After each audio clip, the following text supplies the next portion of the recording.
Hi everyone, I'm Yael Evan, and today I'm going to talk to you today about the media's influence on body image. As you can see here, I'm sure you're very familiar with these apps: Instagram, Facebook, and Snapchat. These apps play a huge role in our lives. Legally, we can only have these apps as of age 13. However, I'm sure plenty of us have had these apps before then. That just goes to show how these apps have been influencing us before adolescence up until adulthood. They will continue to influence us as technology advances. Now, let's talk about body image. What is body image? According to Merriam-Webster, body image is a subjective picture of one's own physical appearance established by self-observation and by noting the reaction of others. Now, according to the Journal of American College of Health, body image begins from a young age and up until adulthood. And it's not just social media, it's also the toys we play with, and that's something we don't think about. For example, Barbies. Here we have a young girl comparing herself to a Barbie. Barbies are known to be very beautiful and skinny and fully developed, so it's not realistic for a 6-year-old to compare herself to a Barbie, in that she won't be fully developed up until about age 18. So that just puts a pressure on a young girl to look like an 18-year-old. And here we have figurines. Young boys play figurines, and they're known to be very tough and mighty. However, it's not realistic for a little boy to look ripped. And so that just puts a pressure on him to look like those figurines, and that just creates a negative body image. Now, it's not just social media, it's also the movies and things we see on and hear on TV. For example, Mean Girls. In the movie, the pretty girls are highlighted. And same with Cinderella's story. We've been watching Cinderella since we were kids. And the girls who are very pretty and take care of themselves and well off are the ones who are very well liked in these movies. And it's very natural for us as a society to compare ourselves to the people we see on the screen. Now, according to Health and Medicine Week, beyond the image we see, captions are also a big influence.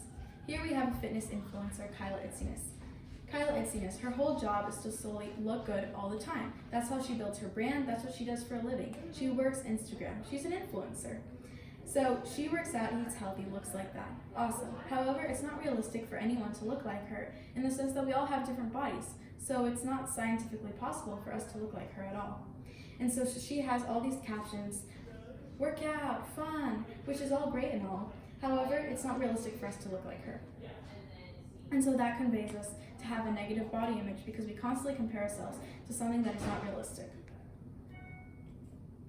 Now, according to Media and Eating Behavior in Adolescence, Zygmunt Bauman, a sociologist, decided to name our society Liquid Modernity to showcase how our society is heavily influenced by media. He chose the word liquid because our society is very fluid. We constantly change, and we are constantly affected by the media. Now, adolescents are most open to change because those are our teenagers, are the years we really begin to find what we like, learn about ourselves, and truly find who we are. So everything affects us. What someone will say to us in school and what someone will say to us behind the screen. It's the age where we are most affected by our surroundings. In addition, we also look up to celebrities.